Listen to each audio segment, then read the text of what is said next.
生命的大本源头。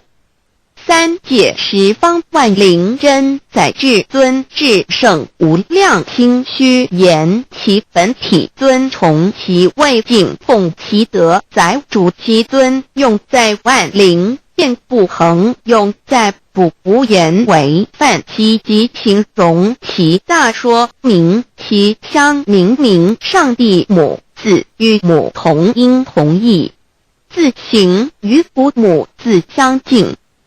母字的情义一点中家中是天下之大本，代表体是阴阳，代表用，体用合一为母。有体无用则是空，有用无体乃直相，即体即用即用即体，体用合一即是佛也。二点点代表无极，点代表真如本心。三点中线拉直透出圈外，表示超乎太极之外，贯乎太极之中。四点母字正转90度，表示先天灵性之母。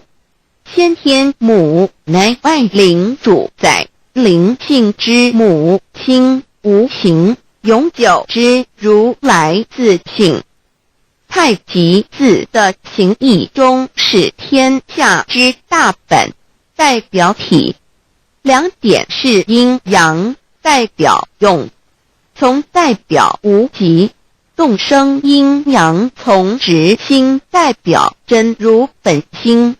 太极图各教圣人对老母娘的尊称一点如叫天上天上帝明明上帝为